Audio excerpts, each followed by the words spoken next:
Good morning. Good morning. Buenos dias, community leaders. Welcome to our community leaders town hall. And we're very thankful that you have time this morning to connect with us. Please allow me to introduce myself. I am Dr. Martha Escalante, Executive Director of Family and Community Engagement. And this morning, we are going to hear from district leaders what we're doing to provide high quality instruction to our students despite the pandemic, which is a challenge. And now help me to welcome our wonderful superintendent, Dr. Latanya Gaffney.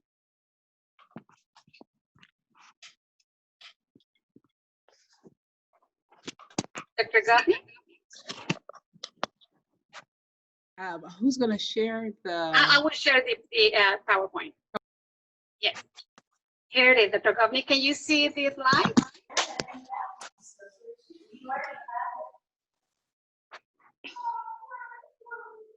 Good morning. Good morning.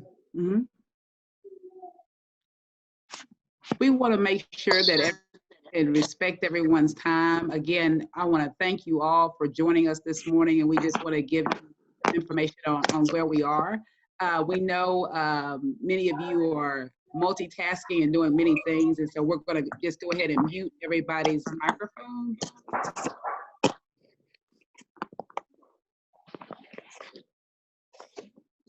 But again,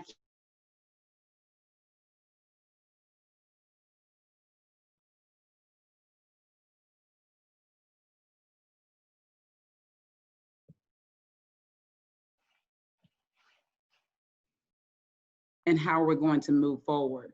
You know, March 6th changed everything. And I remember March 6th for Aldine ISD because it was the day that we celebrated our Teachers of the Year. And we had a great time. It was also the Friday before spring break. And we were looking forward to spring break. It wasn't the first time we'd heard of COVID-19. I think at the time, everyone was calling it the coronavirus. And I remember late February when the Houston Chronicle called our communications department and asked about what we were going to do in preparation. And our health services department came together and said, hey, we want to make sure that everyone washes their hands. And we sent out details about washing your hands for 20 seconds and singing the happy birthday song. And we met with our team to see, you know, we were looking at what was happening across the world in Italy and China and other places and thinking about, you know, could that possibly happen here? But it wasn't until March 6th when it became real. We actually received a phone call at around 2 o'clock. And remember, we were basically looking to see who had elevated fevers, and we had an elevated fever on one of our campuses. And there was a question about what were we gonna do about that student, because he had been in contact with many other people and could have possibly exposed some others. What I can tell you is that situation did not turn out as bad as it could have been, but I can also assure you that since then, our team has been working nonstop in order to keep our teachers safe, keep our students safe, and to make the very best decisions for our district and for our community and for our families. As you all know, we did not go back to school after March 6th because the conditions didn't warrant it. And so we immediately stood up a task force, and our teaching and learning department did an incredible job of standing up an at-home learning site, which was probably one of the first in the state. Very confident in that because others were calling, and if you look at others, they kind of look like ours. And so I'm very proud of the team and how everybody was able to respond. And so we made it through the spring, and as we were preparing to come back, late April, early May, when we were bending the curve, as everyone would say, because everyone was staying home and practicing social distancing, and we were getting optimistic, our team immediately began to pivot. We knew we needed to end school in May. We knew we needed to have some type of summer learning opportunity, and we also knew that we needed to prepare for how our students would come back in the fall. And so we were excited about that, you know, and because we knew that we wanted our students, our teachers, we wanted to come out of this experience stronger and better and more focused on our strategic priorities. However, I had to go back to one of our guiding principles throughout the entire ordeal, that we will open our physical buildings as fast as we can, but as slow as we must. And so at the beginning, we thought we were going to be able to move fast. literally April, May, we thought we were going to be able to move fast. We were optimistic that in July, we were going to be able to have graduations, and we were going to be able to prepare to onboard our new teachers face-to-face and welcome our students back and prepare to roll out our new curriculum. We were really excited. That it looked like things were, our new way forward was going to become the new reality. However, as you all know, we've had to pivot and think slowly because of the conditions that we find ourselves in right now. But I think it's important that our community and everyone understands the core beliefs that are leading and guiding our task force, as well as as we think about what return to learn is going to look like. Number one, we're going to prioritize safety, period. I can't say enough. Many have asked, what do you think about our students and not being able to return to school? I mean, that's why our team's not sleeping. I know our teachers miss our students, but we have to prioritize safety. And so that's top of mind in every decision that we make. However, I'm confident that learning will never stop. As we think about our return to learn, we have two options for our parents that you're going to hear about: learning at home and learning at school. And regardless of which one our parents choose, it's going to be a quality experience.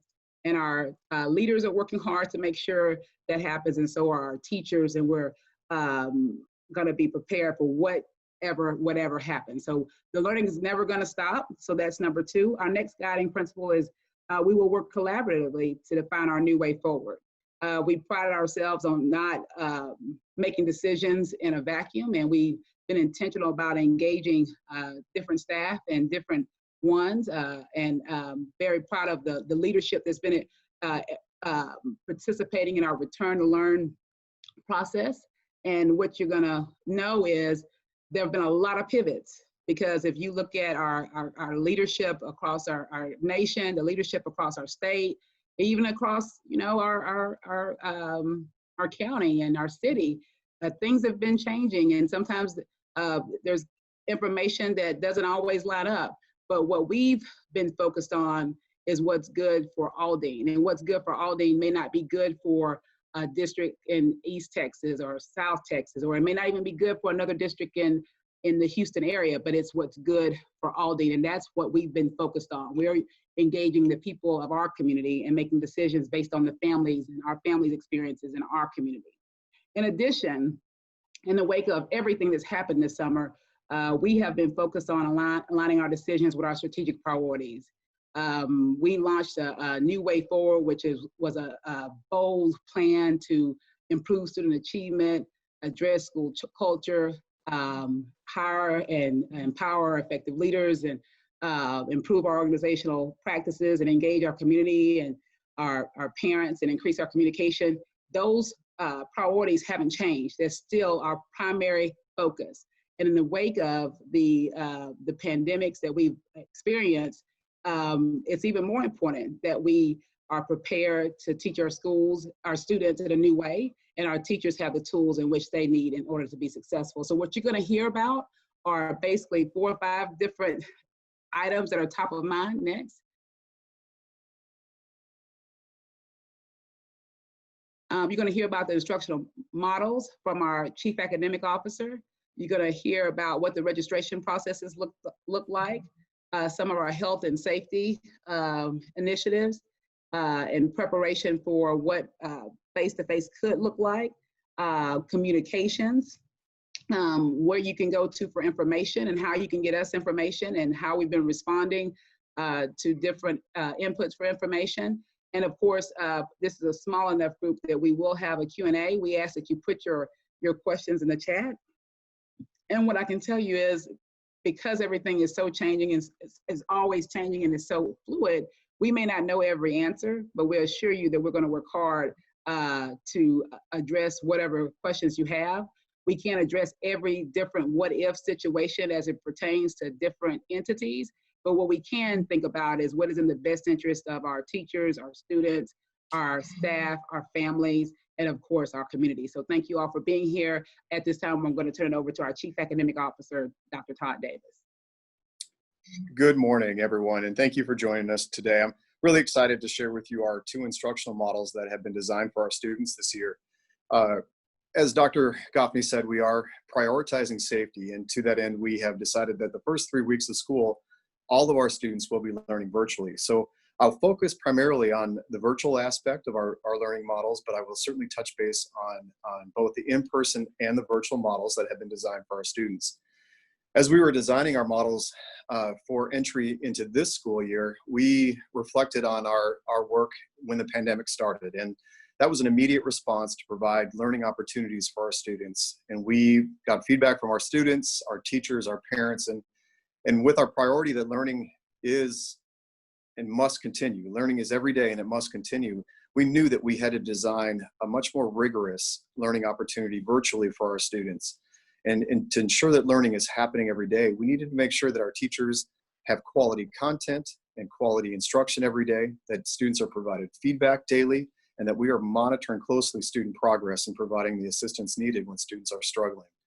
So I'll get deeper into those aspects of our learning models, but one thing to start is to see what the similarities are between our in-person and virtual model, because we do hope at some point that the conditions will allow us to have students back on campus and learning with face-to-face instruction. So first of all, the commonality between the two models is, number one, that curriculum and instruction will continue the same in both models.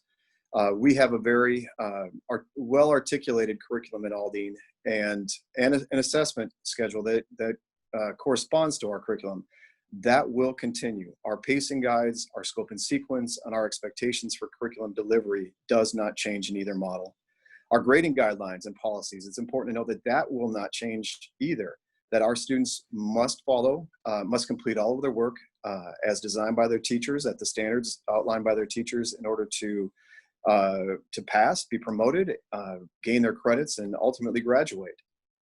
Other expectations are processes and procedures for our English learners. That will remain in place. Support structures will remain in place in both models for our English language learners, as well as our 504 and special education services. That will not continue.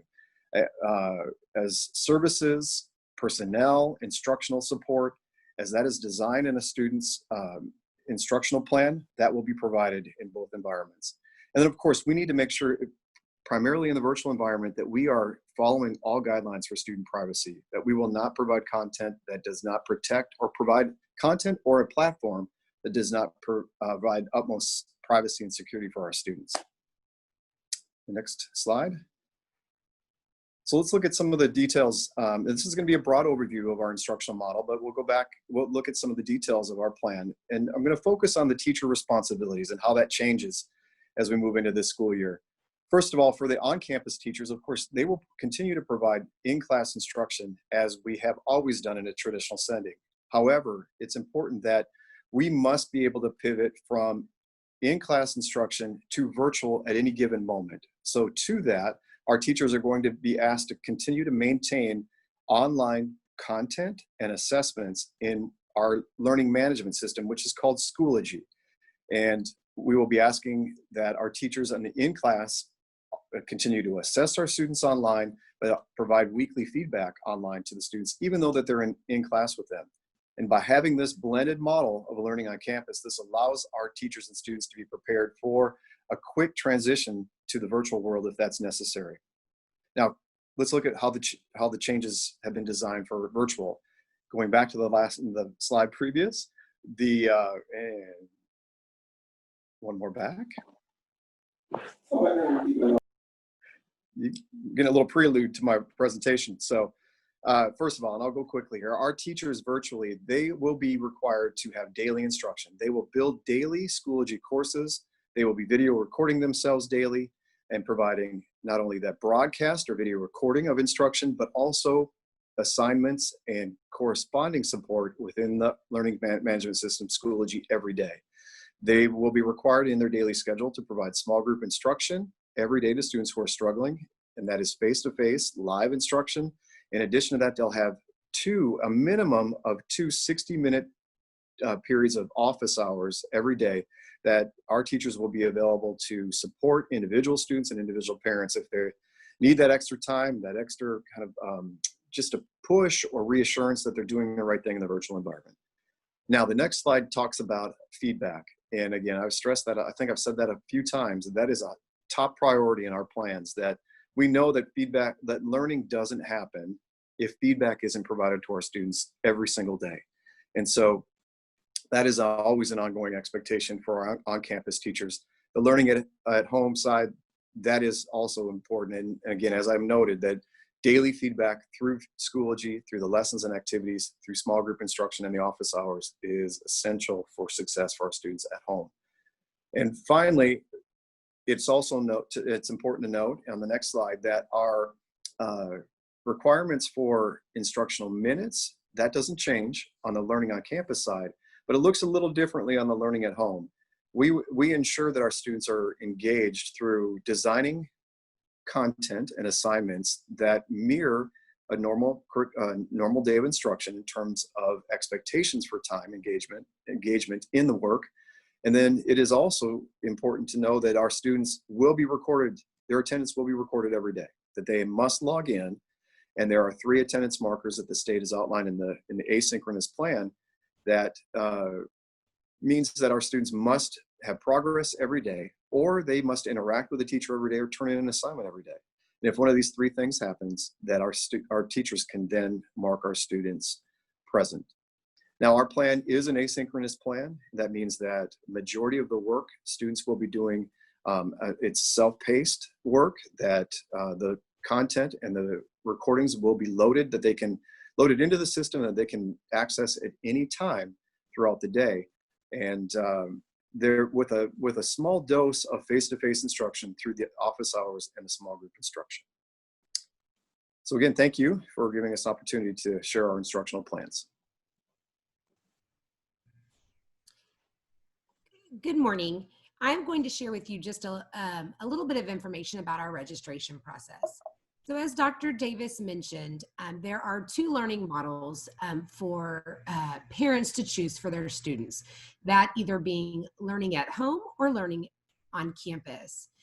Starting last week on Monday, we developed a process by which we communicated to parents that they were to select a learning model for their student. So they had this past week, Monday through Sunday, to not only select a learning model for their student, but we also gathered other important information from the parent, whether if they chose to learn on campus, did they need transportation? If they chose the learning at home model for their students, did they have a device or did they need a device? We did complete that process, the first part of that process on Sunday evening. We are pleased to report at this time that we have just over 50,000 responses, and that equates to about 75% of our students who have completed the form. While we were pleased with the initial results, we realized that our ultimate goal is we want to ensure that every student is able to make a selection. So this week we have that are reaching out to our parents that have not completed the form for their children to ensure that they are able to complete this form. Once we finish the verification process, we'll take this information and begin to define the teacher schedules that Dr. Davis has, as well as to begin sharing with.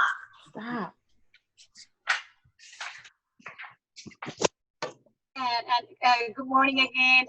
I'm going to ask you if we can be sure that we're on mute, if we have our microphones on mute, so that way we can hear the presentation. Thank you for helping with that. I'm sorry, Ms. Rodriguez. That's okay.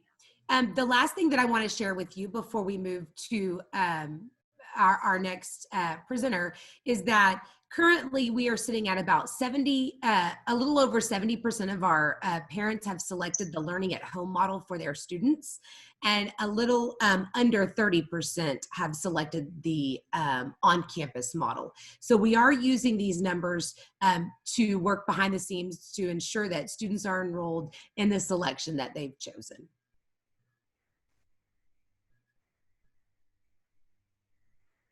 And as good morning, everyone. Tamika Alfred Stevens here. And as my colleagues have shared, while we are focused on ensuring that we are providing the best instructional models for our students, we know that health and safety continues to be of utmost importance. And so I'll share here over the next few slides some of the work that we are currently putting in place, or systems that we're putting in place to ensure that our work environment is safe. And as we transition back into the workplace and prepare to welcome students at a later point this school year, we will have all of the necessary systems and processes in place to transition safely. Personal protective equipment, I'm sure you all have heard PPE. That phrase or acronym is an active part of everyone's vocabulary these days. And so we will be providing campuses with face coverings, gloves, sanitizer, and disinfectant as a part of a small inventory, mini inventory on their campus to be able to meet their immediate needs.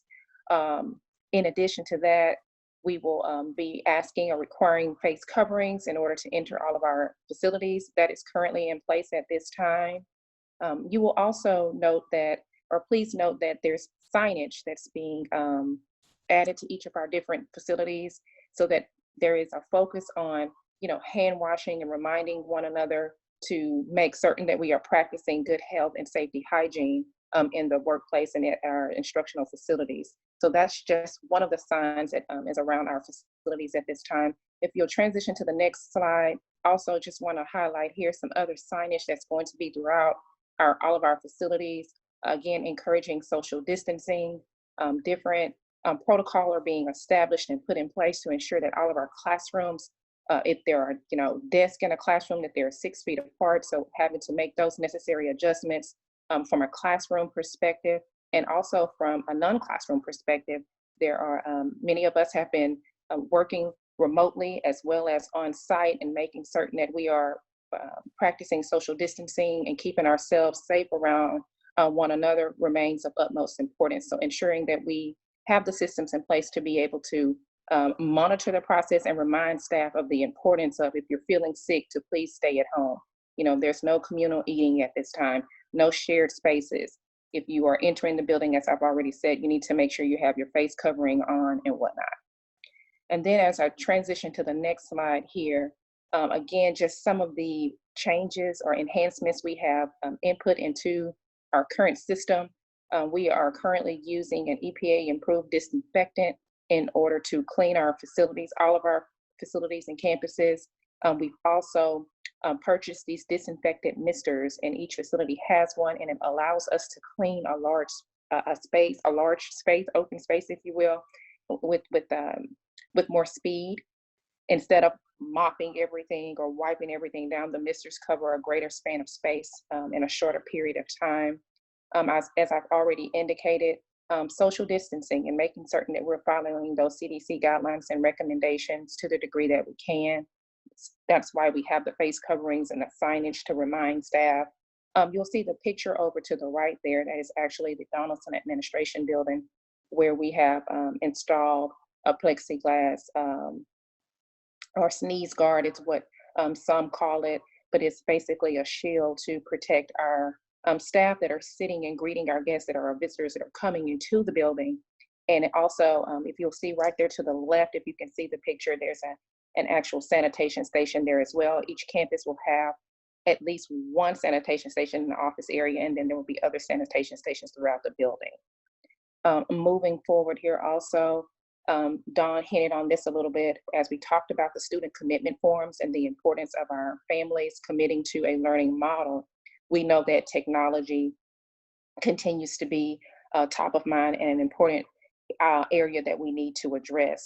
Not only devices, but also connectivity is a concern for some of our students and families. So with that said, we have been working actively with the City of Houston and other organizations to expand internet access and connectivity. Many of you may have heard about the partnerships that that are available, or the internet options that are available at no cost or low cost from Comcast, Xfinity, and others. A lot of information was pushed out earlier during the spring, and it's also available on our website about internet providers that are providing low cost connectivity options for our families. As we think about transportation and what that will look like, students that choose to ride the bus to school will be required to have a face covering on.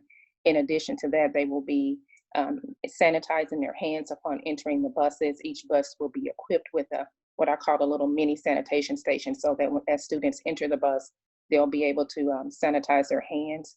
We are still looking at the best model of implementation as it relates to social distancing on school buses. So what that could look like is 1 student per seat. Again, the student commitment forms are going to help us drive and make those decisions going forward.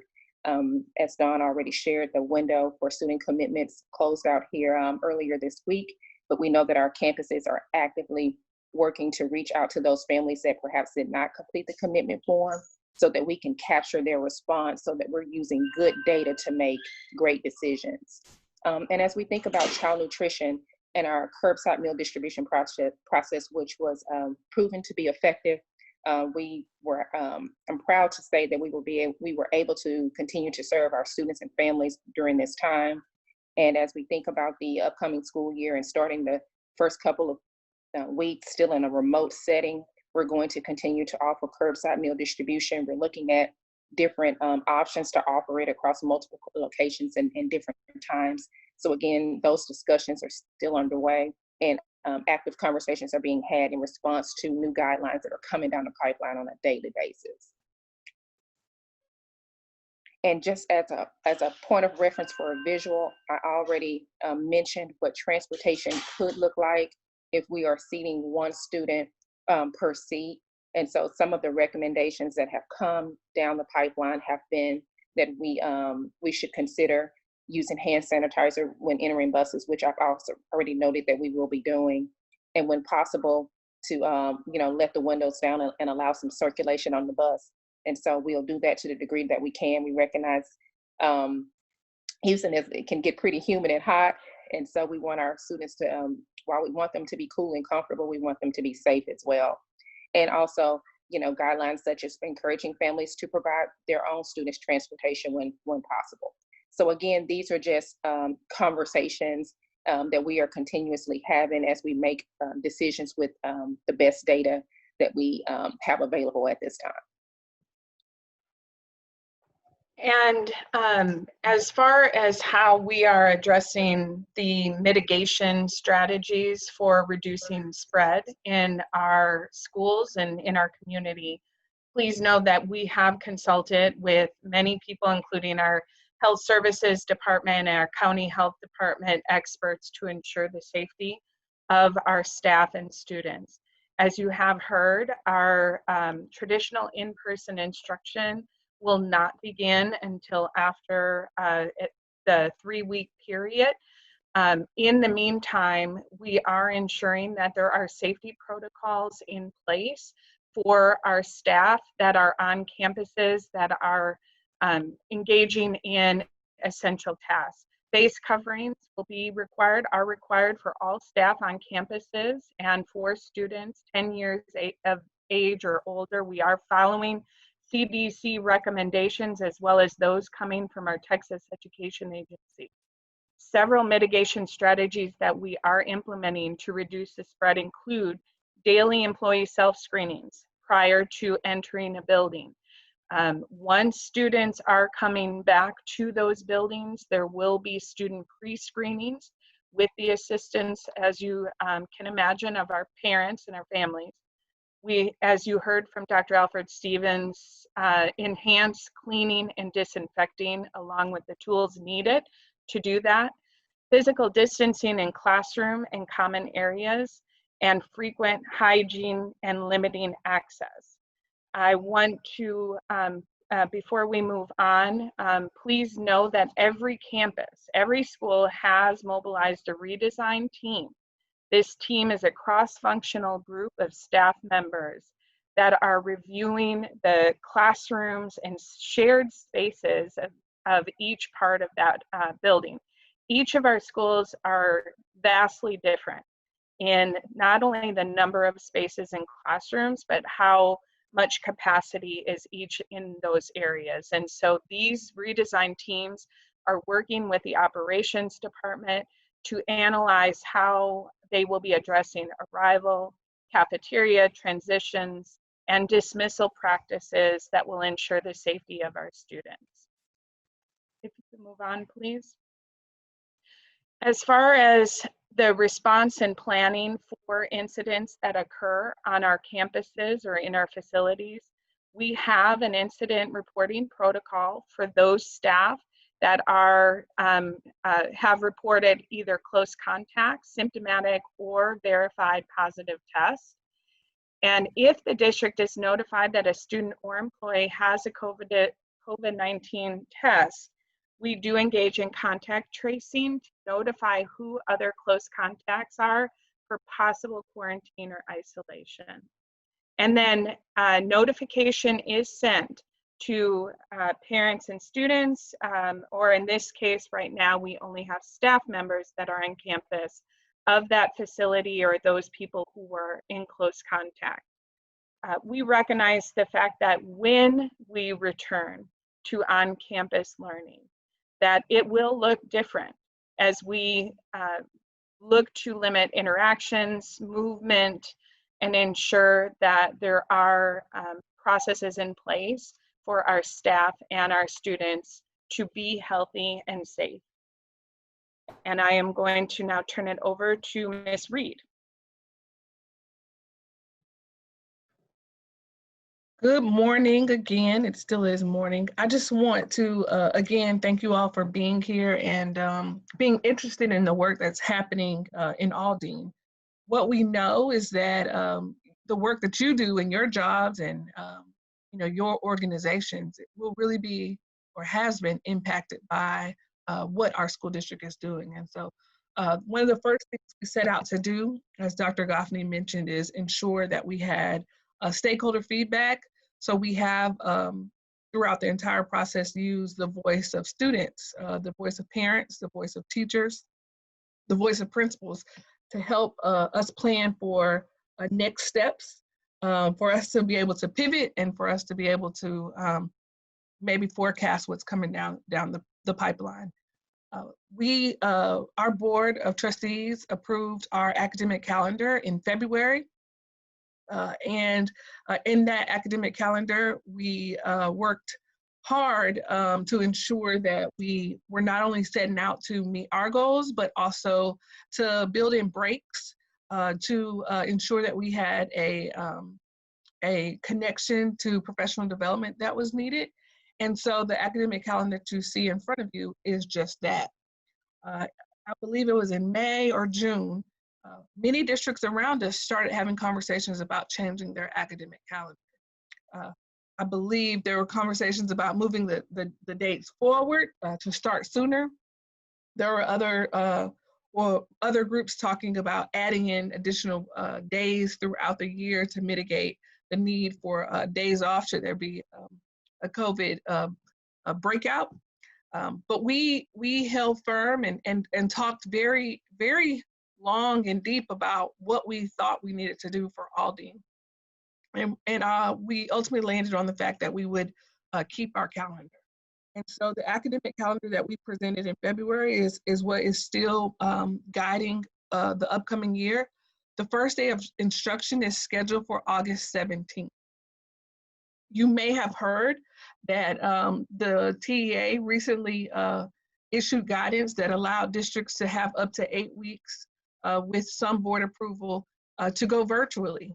Last week, our superintendent recognized and looked at the health conditions. We're monitoring CDC guidelines. We're talking to the city and the county, and we determined that on August 17th, the safest place for our students and our staff is actually at home. So the first 3 weeks of our school year will be held virtually. Regardless of the model that Dawn mentioned, parents, families, and students will begin school on August 17th. The way I think about it is that when I was planning to go back to school, the first day I laid out my outfits, my mom either made our lunch or we looked to see what was being offered that day, and we started for the school year, and the bus came and you hopped on. We still want that same excitement around the first day. We just want students to move from their bed to their home classroom. We also announced that teachers could have the option of either working from home, teaching virtually, with some guidelines or choosing to be in their classroom. And so although this is our academic calendar and we've announced those 3 weeks, as you know, things are changing very quickly. Just yesterday, the Harris County Health Department issued guidance and suggestions about staying out of a school building until October. We have not made any changes or made a decision related to how we will move forward, but know that that's something that our reentry plan and leadership team is reviewing. And as things change, we'll continue to reflect, and I think Dr. Goffney said it best, make the best decision that is for Aldine ISD. Next slide, please.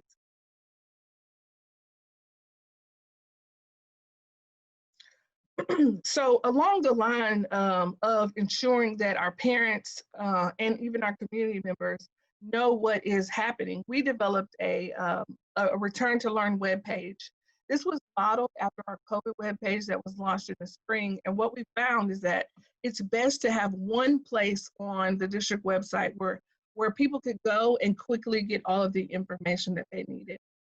And so this return to learn website webpage, if you go to our homepage, Aldine ISD, you'll see return to learn. Once you click on it, that is the hub of all things related to how Aldine ISD is returning to learn.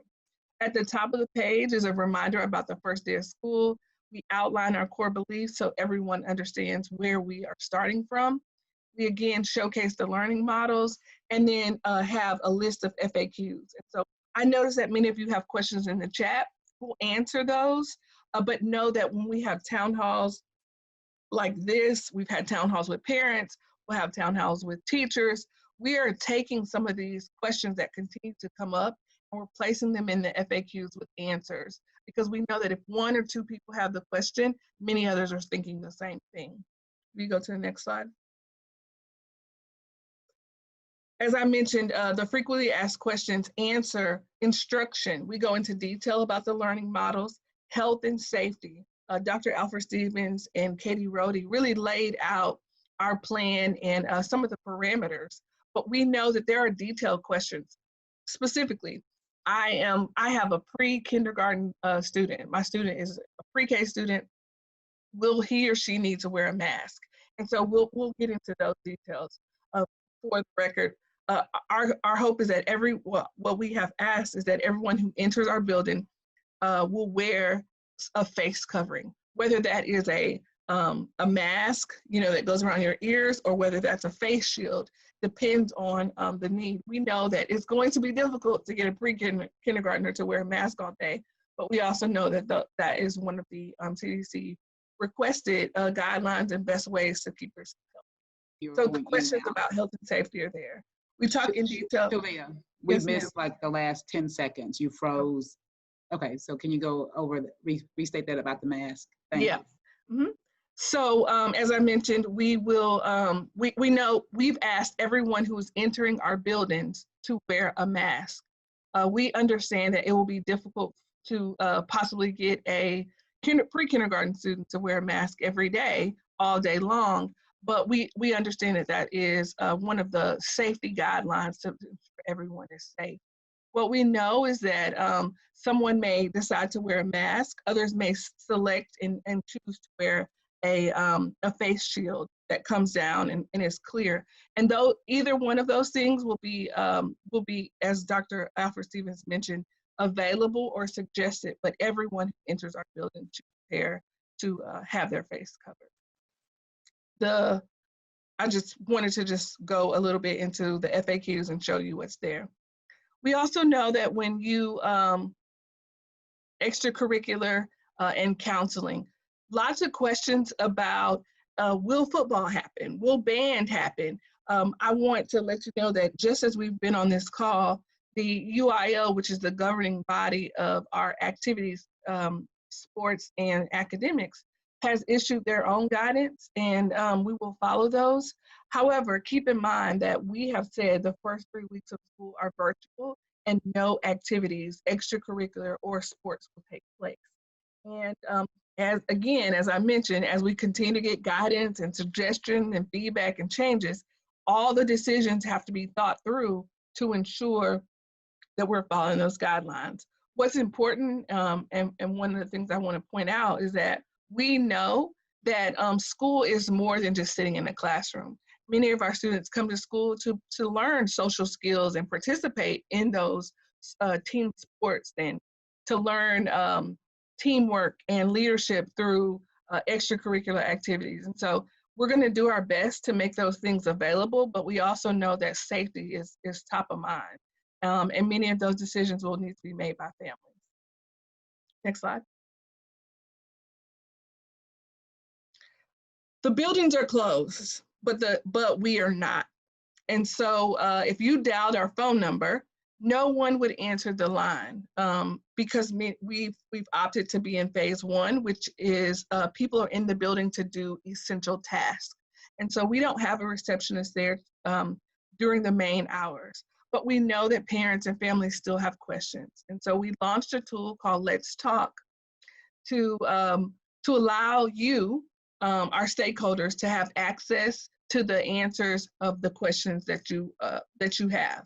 And so if you see, email us, or if you see down here the Let's Talk link, you can click on that and choose whichever area you have a question. The comment goes directly to the person that's responsible, and you should receive a response within 24 hours. Many of us work hard every day to ensure that we're answering those questions a little quicker than 24 hours, but we know that with many things happening, the wait time is about 24 hours. What this allows us to do is see again, are there general questions that are coming up? Are there things that we need to make a little more bold? Are there things that are happening in our community that we're not aware of that we need to take into consideration? So I encourage you to use Let's Talk to submit your specific questions to our group. We will continue to evolve that page. And we're looking to add specifics for each of the schools and campuses, because we know that parents don't always have a question for, a school assistant superintendent. They may have a question just for their school principal. And so we'll ensure that we're meeting the needs of our families. Next slide. So the next steps, as Dawn mentioned, our deadline to finalize those student commitment forms were July 19th. And we're using that information to guide how we take the next steps. So when will bus routes be released? How we're going to address device distributions. These next 2 weeks we're using to talk to our community through community forums and town halls, so that we can hear the challenges that you're facing, get your feedback, understand the challenges that you could be up against, and help you to understand what our plan is. And then between August 1st and the first day of school, we're looking at doing a loaner device deployment. We also know that parents want to know who their child's teacher is. A 6th grader who's entering middle school wants to know what they should expect. And so we will host virtual meet the teacher and orientation sessions. And then over the spring, what we learned is that parents are just they're not always aware or have an understanding of the words that we're using. Clever, Schoology, what's the difference between a Chromebook and a laptop? And so our Family Community Engagement Department, connected with our schools and our teaching and learning teams, will work on parent trainings so that parents can help their child succeed for the upcoming school year. We recognize that this is an unprecedented year and things are very different, but many of us parents are relearning how to support our students. I just want to remind you that the first day of school is August 17th. And again, remote learning only will occur those first 3 weeks of school. I think the next slide allows us to open up the question and answer period. Dr. Goffney. This is the last slide, Shalia. Yes, ma'am. Yeah. Dr. Goffney, the next slides are Q&A. if she's not on here, I'll just open it up and go through the chat and allow my colleagues to answer or go into a little more detail about some of the questions that they have, and then we'll allow you guys to answer any questions, ask any questions. So the first one here is Mr. Moore. I know that you talked a little bit about are we supplying Chromebooks to kids and Wi-Fi access? And so the question has been answered, but I'd like Dr. Alfred Stevens or Dr. Davis to go into a little more detail about device distribution and access to devices. So as noted here, there is a plan to have another round of device distributions, a device distribution, I should say, after we have ascertained all necessary data to determine how many families need a device. We will then begin a similar process that was put in place this summer when we were giving out, prior to this summer, I should say, when we were giving out devices to complete the spring semester as well as prepare students for the summer learning experience. Our goal is to have a phased-in approach to one-to-one devices. We've ordered upwards of nearly 20,000 devices. However, all of them have not been received. However, we do have an abundance of devices on site that will help us be able to be responsive to the needs of our families. And I want to use the keyword is families at this time, because the original device distribution process that we've implemented was one device per family. And we recognize that there are families that have more than one student within the household. And so as we look at the numbers and then determine if our demand is exceeding our supply, we will determine how we will prioritize ensuring that each family has a device. We anticipate that we will still be able to provide each family with a device, but knowing that as more devices come into the system, the orders that we placed back in early spring or late spring, I should say, that as we receive those, we will have another round of distribution to make certain we're meeting the needs of our families. As it relates to hotspots, very difficult to come by. We have distributed nearly 4,000 hotspots, and we do not have any additional hotspots on site at this time. So again, we are waiting to receive additional hotspots. So be mindful that our campuses are Wi-Fi accessible. We have even extended the capacity of the Wi-Fi output. I think, Mr. Moore, you mentioned in the chat that, or someone else mentioned in the chat also, that there are other internet providers that are providing low-cost options to families for internet services. I know on our district's website, there's a comprehensive listing of many of the different companies that are making that opportunity affordable for our families. So again, we recognize that device distribution is of utmost importance in making certain that our students have the tools that they need, but the focus will be ensuring that each family has a device, and then as more devices come in, we will distribute them at that time. Shalia, does that address the question in the chat regarding It does. devices? It does. Dr. Davis, there is a question about, what if parents do not have access to those internet providers, or we are not able to get a device to them? Is there a plan to get physical education? Yes, so we are creating a plan, what we're calling a no-tech plan, to support students that do not have a device or do not have internet access. That will involve distribution of paper packets, but also, just like I had explained in our virtual model, we do expect there to be some element of direct instruction and teacher feedback every day. So we're designing opportunities for that to still continue within this. So we are currently in the process of finalizing our plans for students that do not have technology, but we will continue to have learning opportunities for all students as we begin the school year. Okay. There is a question related to, yes, what we found, Dawn, I'll ask if Dawn's available to go into a little more detail. Very early on, we found that there is a challenge of not just getting internet access to our students through devices, but there are parts of our district that are just deserts. that you're not able to access internet, not because of the home, but because of the connectivity and infrastructure of the area. And so, Dawn, will you provide a little more detail on how we were able to come up with that and where those areas are? So good morning. As Shalia mentioned, yes, there are some areas in our district, as she referred to as deserts, where the internet connectivity is not what it should be. As part of the state's Operation Connectivity, we too, as a district, have been analyzing not only the areas that are desert, but are just our district overall, right? And what we found based on data that we've collected from the U.S. Census Bureau, and then multiple surveys that we've sent out to parents, and just making contact and saying, hey, what does your internet service look like? Is it high speed? Is that we do have approximately 25% of our district that does not have access to that high speed internet.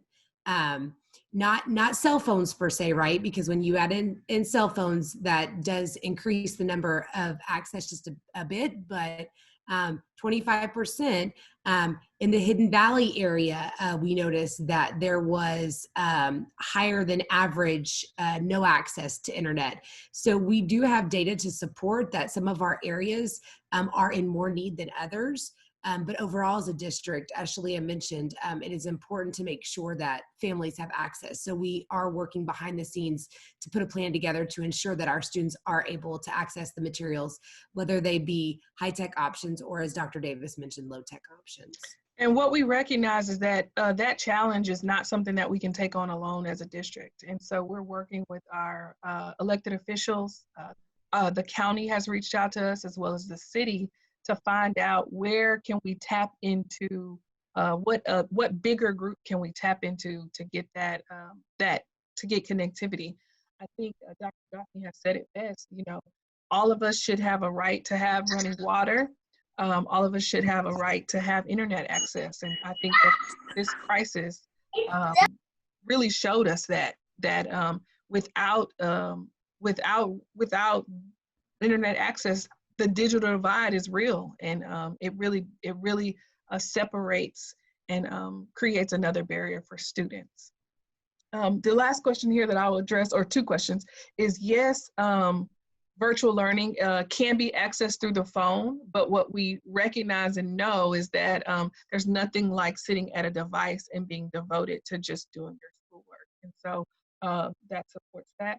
And then the one thing that I think is important to recognize, we talk a lot about students, we talk a lot about families, but we also know that we also have to support teachers. And there will be teachers who get a common cold, or teachers who need to be out because of leave. And although you're working virtually, your schedule still, your daily life continues. And so there is a need for substitutes. And I'll ask Dr. Villarreal to address how we are looking at supporting our teachers.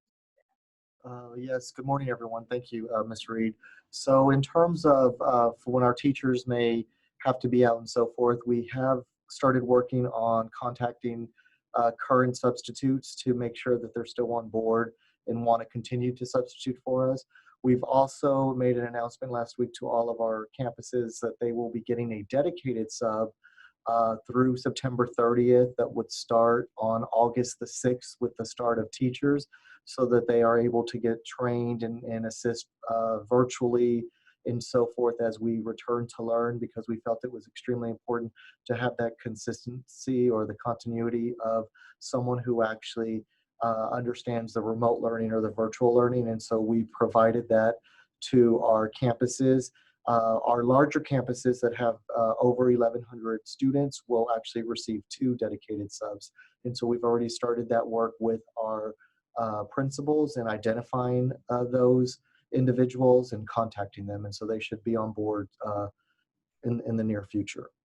And if anyone is interested in substituting, or if anyone knows of anyone, if they can please go to our website and complete the application. You just click on the substitute link and you are able to apply, and we're processing those as as fast as we can, because we do need the assistance. So I know that our call was scheduled from 10 to 11, and several of you still have questions, but I do want to turn it over to Dr. Goffney to make sure that there's some housekeeping, and we'll continue to answer those questions in the chat.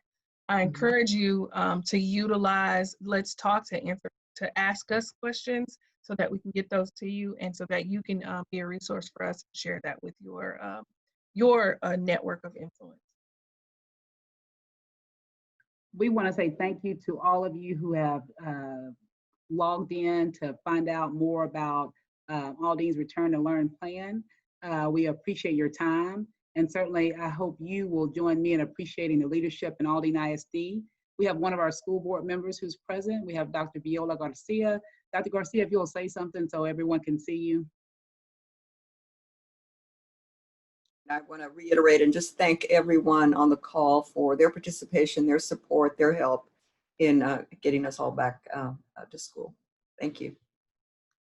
And thank you, Dr. Garcia. I know you're very, very busy with your leadership across our nation, and we appreciate you for always putting Aldine first. So thank you. Also, our new Executive Director of Family and Community Engagement. This has been a great first community meeting. We know we engage our community for other reasons, but the intentionality that you've already brought to the position is greatly appreciated. So please, let's give her a virtual hand clap for pulling this together. We knew it would be a smaller group, but it's something that we're going to grow in order to get information out. And so thank you. And again, I hope that you saw ways in which you can ask questions. We assure you, I think right now, communications, our goal is to respond within 24 hours, and we are in compliance. It's actually interesting. Most of the questions are similar, but then we get some great ideas as well. So we certainly want you to continue to share and continue to support and get the word out.